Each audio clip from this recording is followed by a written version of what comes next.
សេ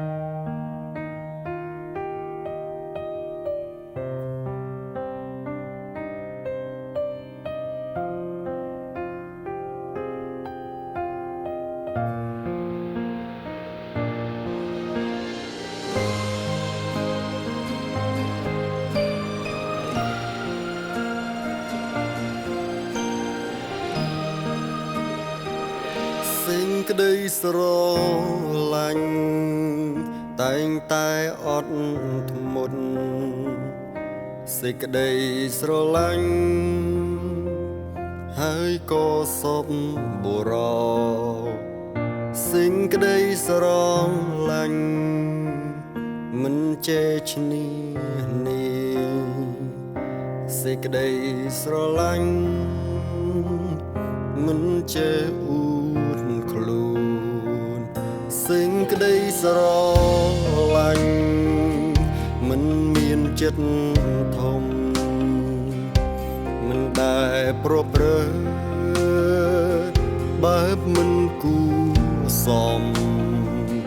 មិនរកប្រយោជន៍តខ្លួននោះទេមិនរហខឹងមិនប្រកាន់តូពេលខ្លះពួកយើងតែងតែឆ្លោះគ្នា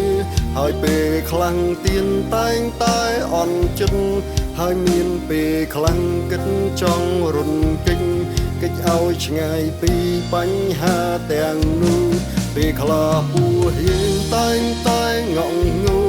ហើយមានពេលខ្លាំងសំរងទឹកភ្នែកតែពួកយើងតែងផ្ដល់ក្តីស្រឡាញ់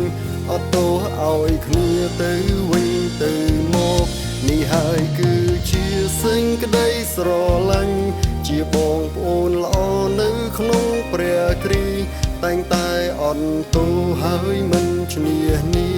ដូចជាព្រះគ្រីស្ទអន់ទោសឲ្យយើងរស់ក្តីស្រឡាញ់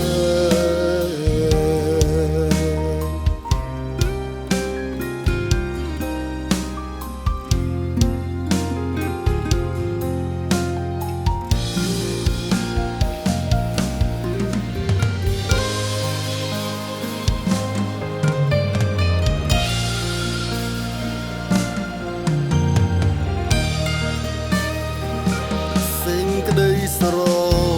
ឡាញ់មិនមានចិត្តធំមិនដែលប្រព្រឹត្តបែបមិនគួរសមមិនរកប្រយោជន៍តលខ្លួននោះទេមិនរហខឹងមិនប្រកាន់ទោសពេលខ្លះពួកយើងតែងតែឆ្លោះគ្នាហើយពេលខ្លាំងទៀនតែងតែអន់ចិត្តហើយមានពេលខ្លាំងគិតចង់រត់គេចគេចឲ្យឆ្ងាយពីបញ្ហាទាំងនោះពេលខ្លះពួកយើងតែងតែងក់ងូហើយមានពេលខ្លាំងសំរងទឹកភ្នែក